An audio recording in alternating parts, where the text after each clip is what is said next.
RDC est une et indivisible. De la population et de tout le monde, c'est qu'il faut tout arrêter pour faire face à cette situation. Et que nous ferons de cette terre richement bénie un réel havre de paix, de prospérité et de progrès social.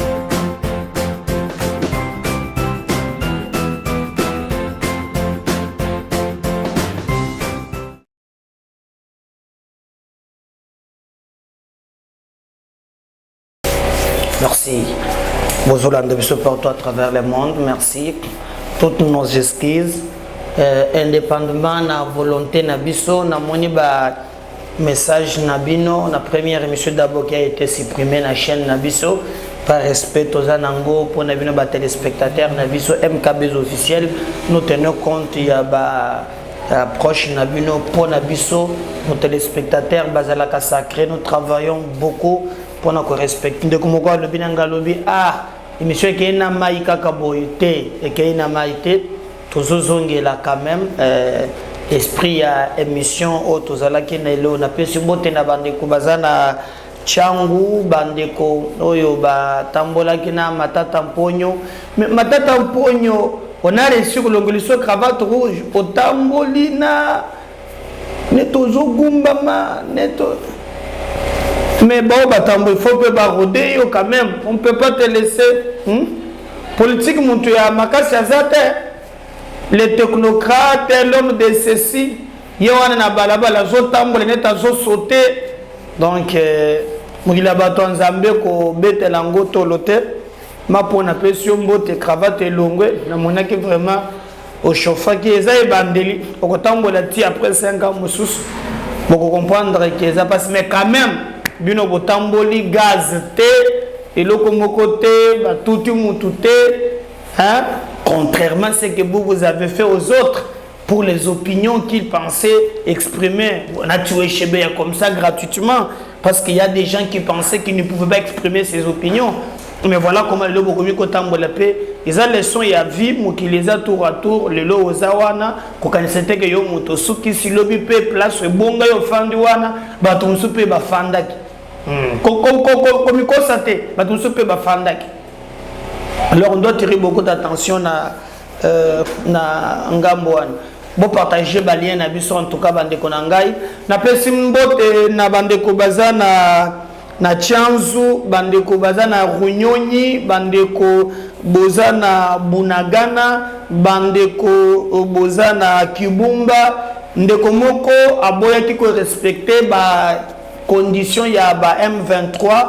Ba bomie lobby ba kundie place oyo ata cercueil ata etokote ba kamatika boy batieye ba kundie ndenge wana. Cette atrocité atteint un niveau moko où vraiment ça énerve même les esprits. Et quand je vois ces sanguinaires nous parler à longueur de la journée de la minorité, soi-disant minorité, donc il faut écraser la majorité. Et ensemble, il y a notre peuple, je suis révolté, je comprends absolument rien. Non, le banin, que son âme repose en paix? Non, son âme reposera en paix si ces sanguinaires quitteront le territoire, mais aussi si ces gens seront jugés devant l'histoire et qu'on a très bien. Donc, Zali Likambouya pas si bande konangai et toucher mutema nangai na kokakiko ofanda kimiate et salinga mutema pasi makasi. Nzamba yebi apesi biso mboka oyo biso to kobundela mboka na biso jusqu'à la fin nous ne laisserons jamais tous ces sangs makila oyo bazai ko verser na secteur des Rwandais en tout cas tôt ou tard ils paieront cher. Restons unis soudés autour de l'essentiel parce que ce qui nous unit bande konangai est plus fort que ce qui nous divise et ce qui nous unit c'est le Congo. Nous devons faire un effort. Il y a qu'à défendre l'intégrité territoriale. Yambo Kanabiso. Premier numéro, vous savez très bien que l'Angola, maintenant c'est clair, pas question de tergiverser. L'Angola lève l'option de combattre na Ngambuyaba à FARDC. Vous le savez très bien que le président français Azalakiawa Emmanuel Macron a Otaki France, a Betaki Tour en Afrique, papa, mais avant il y a na Congo, alekelaki na Angola. Na Angola kuna bolandaki très bien à salaka déclaration te. Alors il s'est juste entretenu na président français mais l'entretien na bango balobelaki makambo ebele entre autres makambo etali ya République démocratique du Congo. Bobo sanateke na likambo oyo ba Rwandais bazali ko attaquer biso bachaki une commission ya médiation moko ebandaki na Addis Abeba oyo tomonaki kuna ba Kenyan na Uhuru Kenyatta mais tant que kokota na se nzobo Uhuru Kenyatta wana ancien président ya Kenya ayaki pona kosunga biso te makambo ya Ekiti bon tozalaki na BCDC balongoli BCDC ba commission ngo Ekiti eza ya ba Kenya et Uhuru Kenyatta aurait ses parts dans cette histoire là. Vous voyez, donc il n'est pas venu ici na bolingo comme si il aimait les Congolais, non. Ayaka d'abord et bien kazobi ma président, il fallait ça na ba intérêt na ye makambo moi mingi. Alors beti matchwana net na cop nzoka ezalaki na ba agenda caché. Président Oyasika, balobi ana ye tuti. So talibalien na yena batuti mde bazo expliquer c'est ce qui fait même que na ba discussion nyonso bango basalaki bayokanaki balobi ke M23 a se retiré na babisika oyo bango bazali ko occuper mais ceux qui ba occuper yango et que balongwe bazana obligation ya kotika population à zone et ceux qui ba boyi force babengi ya EAC bango bazwa manduki babenga na bango na makasi mais bota la dilemme ya liboso lorsque Kenya zoya parce que gouverneur le baki boy ba soldat ya Rwanda bako faire partir te na mission wana ya EAC balongola ba soldat ya Rwanda là ils avaient une mission exprimée par le président et la moussa qui peut même ba colère je me souviens à l'époque mais tu peux découvrir que Kenya azui ba soldat rwandais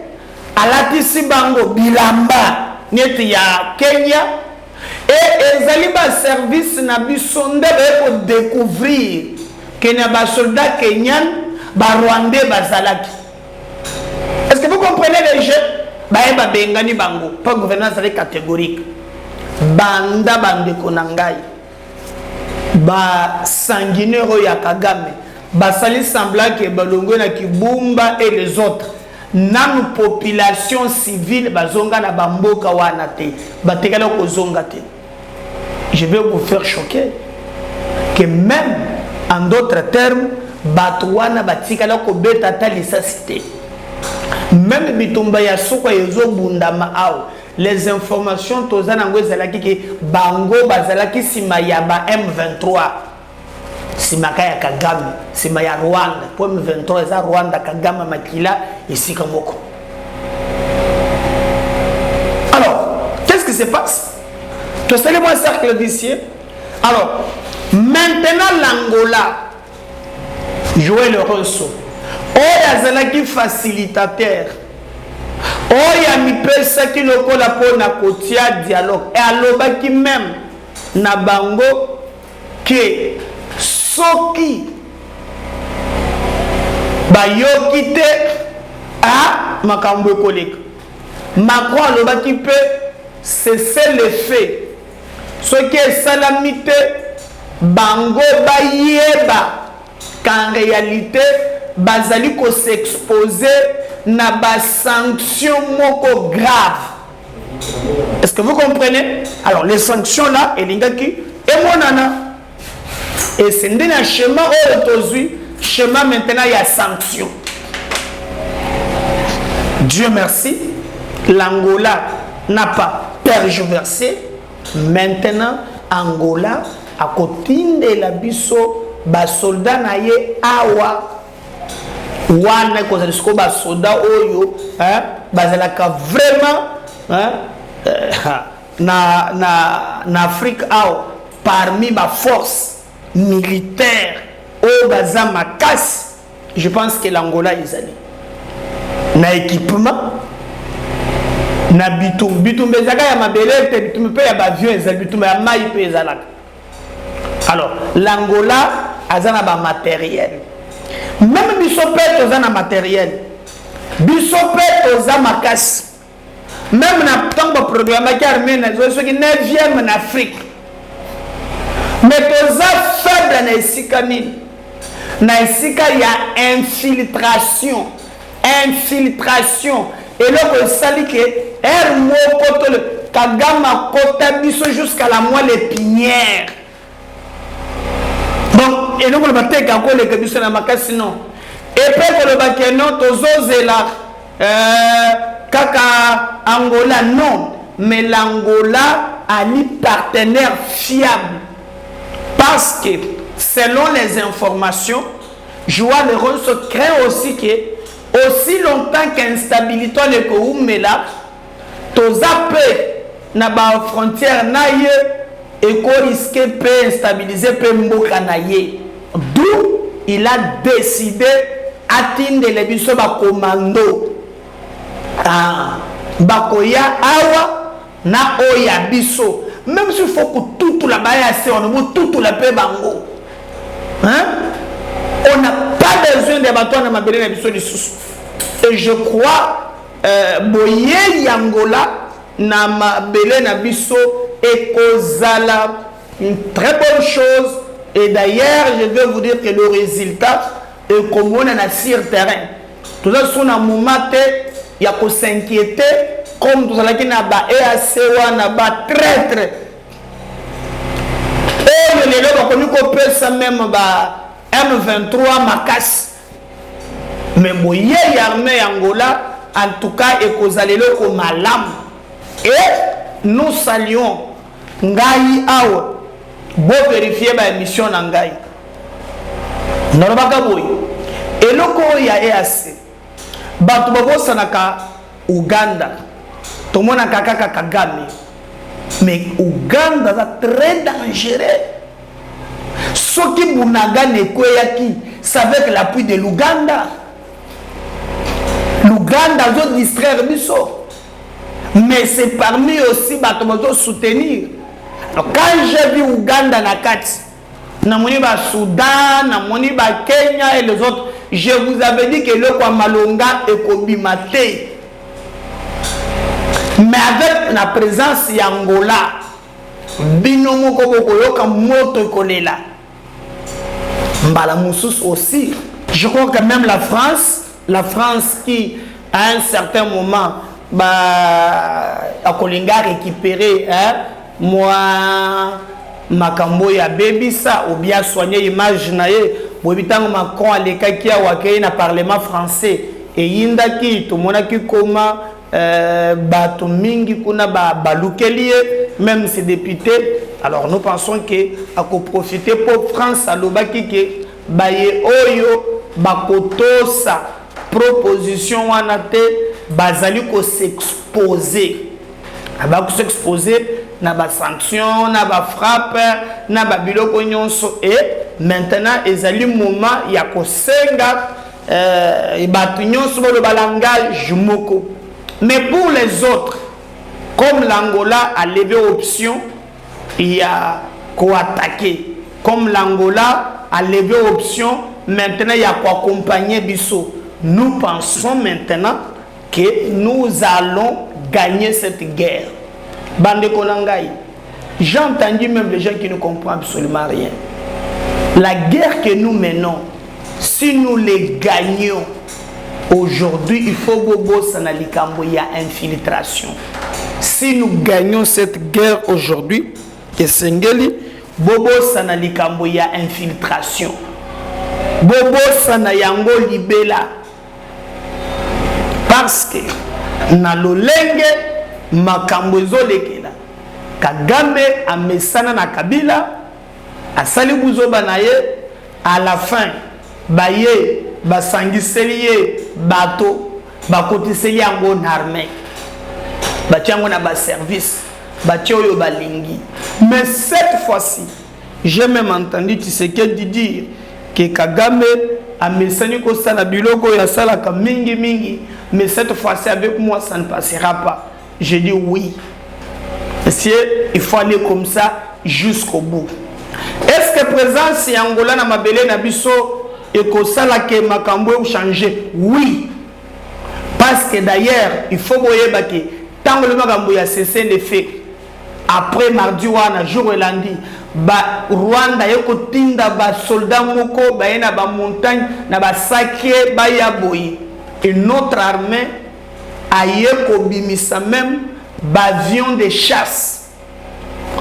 Tout Libango na yebisibino et notre armée a récupéré tous les collines.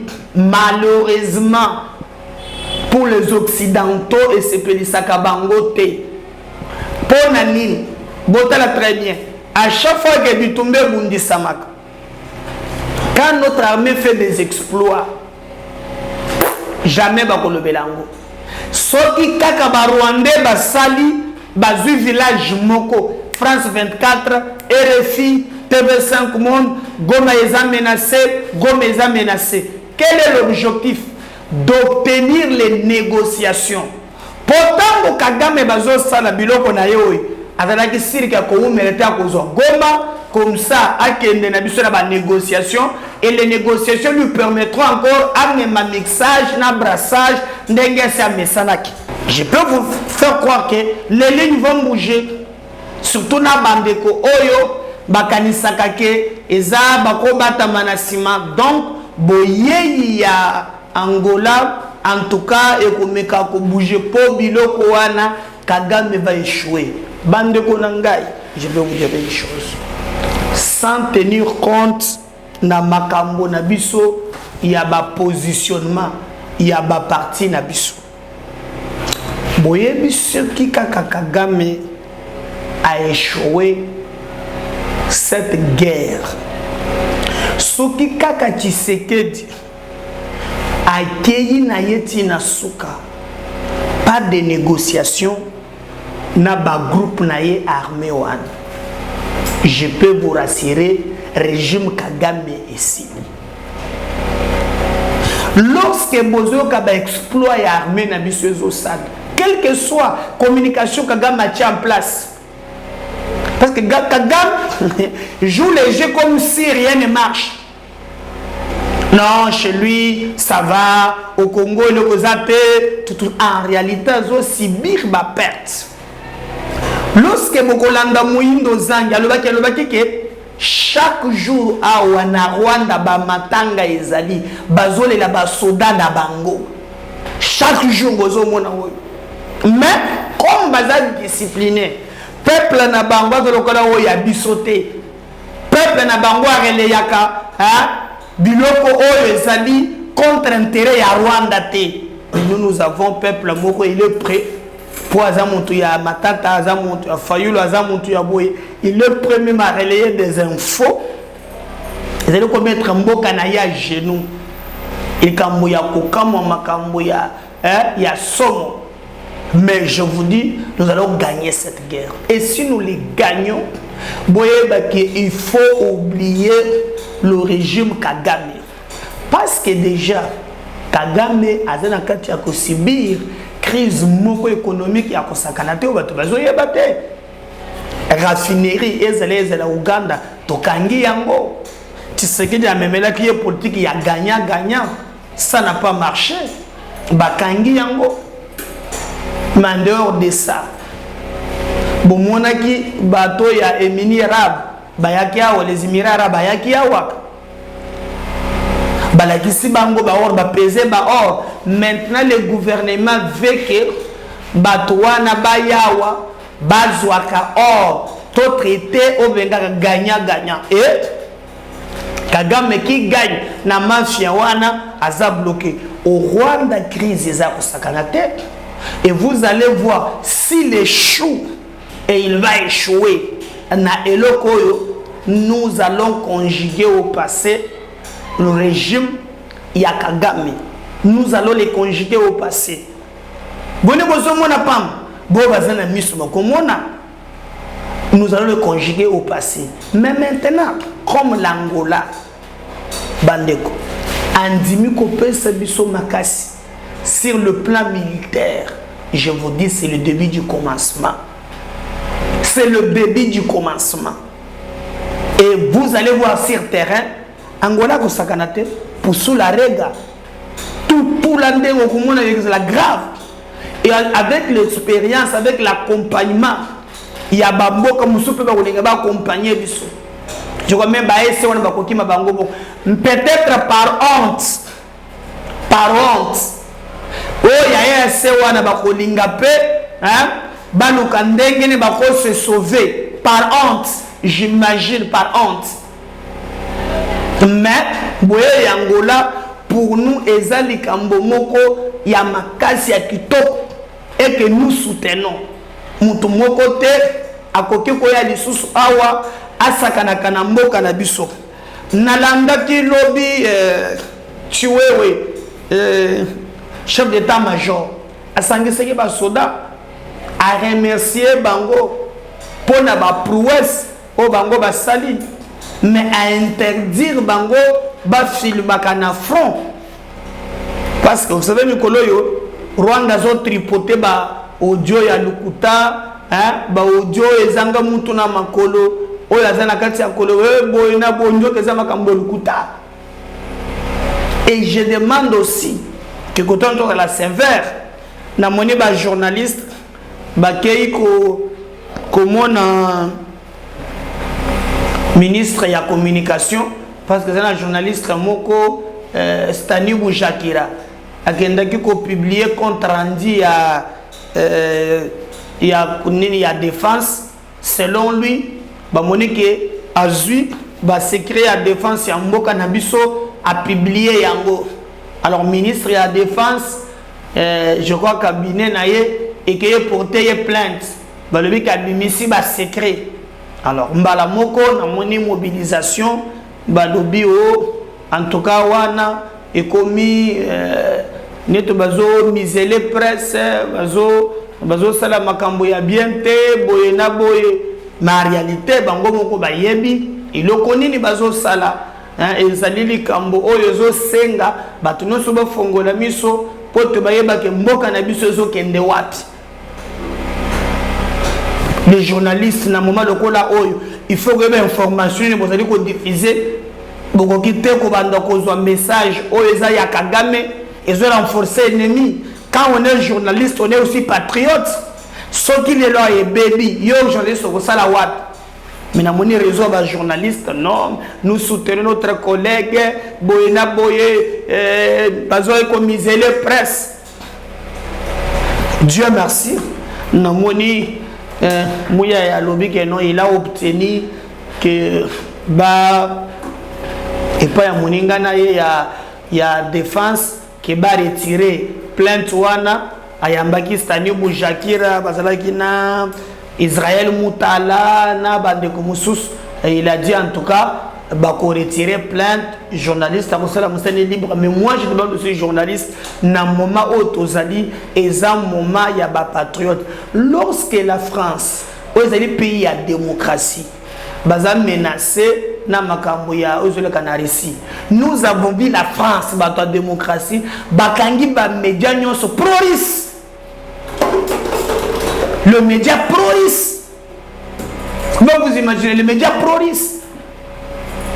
Donc c'est pour vous dire que les amakambo ya kokota na distraction te mais amakambo ya ko défendre mboka na biso ndenge elongo bani mais l'Angola, moi je vous dis et l'Angola et yepo epesa biso makasi bakobandaka. En tout cas on attend.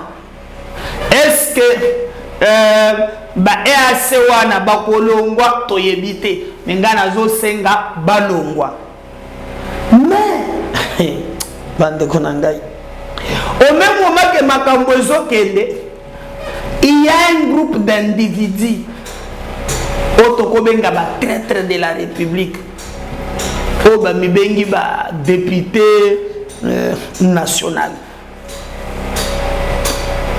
ba komona bango ezotanga ba déjà moko bakangaki lelo na lakisaki bino ye boyebaki mais babengi nga balobi ndeko meda ba député ozoka les députés provinciaux ya Goma déclaration basali eza ya pamba te eza na ba réalité oyo batami sima ya déclaration wana bazali na ba lien na bato baza kosala makambo na ba Rwandais. Quelqu'un m'a appelé de Goma. Comment ba député provinciaux na moment que gouvernement na bango ezali kosala ba exploit et que le président a boyi kosolola na ba Rwandais ba oyo bazo prétendre kozala ba député ba sengi gouvernement bi ndeko meda toyebani bien la plupart ba travailler. Et d'ailleurs bango ko to ba telemela état de siège de pour la plupart ba telemela état de siège pour ba yebi pourquoi bazo sala de Kamboan. Et il faut vous comprendre, babimisi déclaration na bango au moment que bakangi moninga na bango azala kiao. Bokanga makambo la yebisaki bino. Na lobaki na bino ki député bakangi wana Kabila yebi. Pile master ya Kabila. Otutu soki otutu wana yoka bakumu bakar ba ye wana babisinga pire moto ya Kabila. Kabila yebi. La yebi.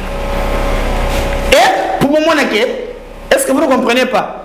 Fais cesser bimi et lobi. Oh non, pour nous, tozo senga ke toko gagner l'élection te, so qui ba enrôler 1 million te batu ya beni ya banani. Ah, mna lobi vous voulez embrouiller qui? Ya musika te 2018. Tokenda ki na élection. Yumi ba votate. Beni va voter 2018 Kabila président. Qu'est-ce qui se passe ici? Donc, c'est là où je vous dis que Kabila m'a quand même 23. Botona est bien. Papa Botona est bien. Maintenant, quel est le calcul? Balo Bakeno, Tozela Nanu, Bitumbesila, Anantratami que le Zokende, Tokomikuna, Eria élection, Tolegisidele, Mbalamoko. C'est ça qui est légitime, tout ça le gouvernement est large, hein, d'ouverture, bango basela qui te baye bako tali sous pour bana kando bako de bampia ke bana basi 5 10 15 parce que bana 20 basi ndé basa bako mpiaka. Même quand je suis le pouvoir, c'est pas pour les Congolais, pour la bango moko. Alors maintenant comment on peut revenir? Ils sont prêts même à aller négocier avec les Rwandais. Oh, bisoto lingi, élection c'est le matin, boutiga benité, Kabila chef Nabino, na lobby du sous, à l'élection 2018. Toke élection na yumbité, na benité, bobo sani.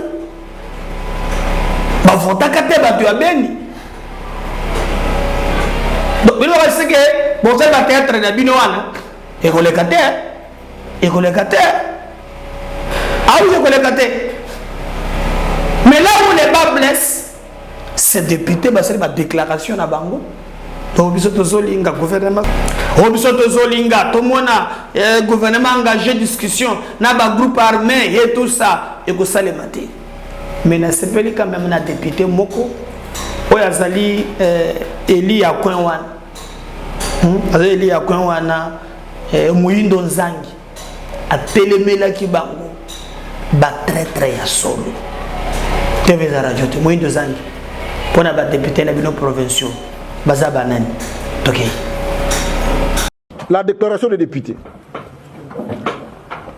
Je voudrais vous dire ici que moi personnellement j'ai été sidéré. Et notre gouvernement aussi l'a été par la déclaration des députés provinciaux du Nord Kivu. Ça frise la trahison. Votre pays est attaqué. Votre gouvernement est à la défensive. Vous recevez des pressions déjà comme les Kazarama qui vous appellent au téléphone puisque nous avons tous ces éléments pour protéger vos vaches à gauche, à droite et vous dites, vous demandez à votre président de la République de prendre langue avec des gens qui sont manipulés par les Rwandais. Je voudrais ici vraiment donner ma désapprobation de cette façon de voir la politique. Le pays est un. Lorsque le pays est agressé, nous devons tous regarder la même direction. Nous avons dit, nous sommes agressés par les Rwandais. Vous êtes ici à Goma, vous êtes au courant de toutes les troupes qui entrent, de ceux qui se battent sur le terrain, des deuils qu'il y a au Rwanda, des officiers qui sont enterrés là-bas. Vous êtes au courant.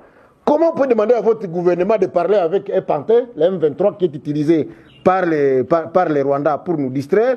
Si négociation il doit y avoir, c'est négociation entre la RDC et les Rwandais qui nous combattent, mais pas avec des pantins du M23, on ne le fera pas. Et donc je demande aux députés provinciaux vraiment de se calmer. Ce n'est pas puisque on a décrété l'état de siège qui se retrouvés en dehors qui doivent commencer à inventer des histoires pour fragiliser la position du gouvernement. Je crois que là, je suis clair sur cette question-là.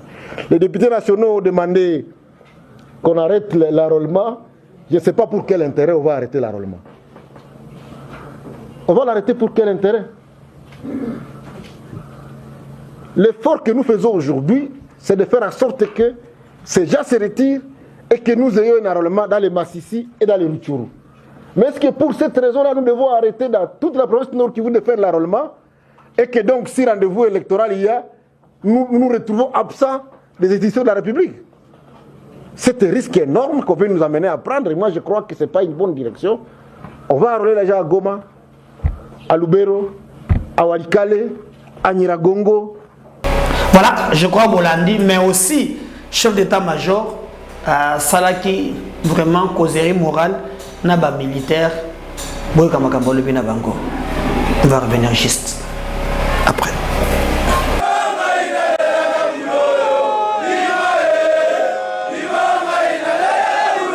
Devant ces troupes rangées, soldats de rang, officiers subalternes et officiers, le chef d'état-major des forces armées de la République démocratique du Congo a salué la bravoure et les sacrifices de ces éléments qui continuent à servir la nation sous le drapeau. Le lieutenant général Christian Chiwewe Songesha a mis l'accent sur la discipline qui doit caractériser tout militaire. S'agissant des opérations en cours, le numéro 1 des FARDC a mis en garde aux militaires qui diffusent dans les réseaux sociaux les images des opérations sur la ligne des fronts. Le général Christian Chiwewe Songesha annonce des sanctions à l'égard des récalcitrants. La discipline. Il faut qu'on y ait déjà que ndenge boza awa boza aligné na front. Alors esenga ka discipline.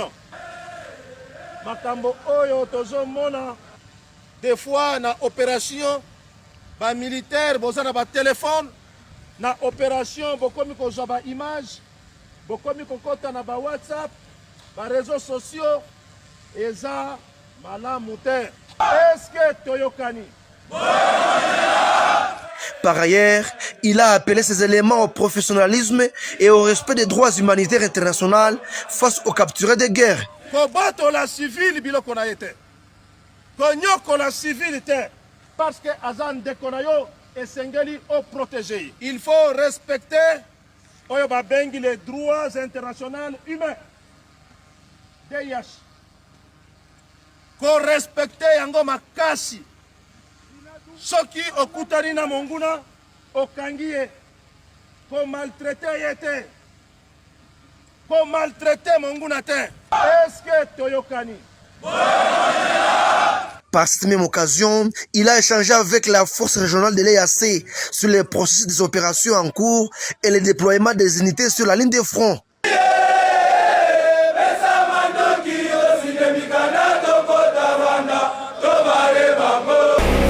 C'est de vous abonner, de partager les liens. Si le Seigneur ne revenait pas, je reviens tout à l'heure. Bye.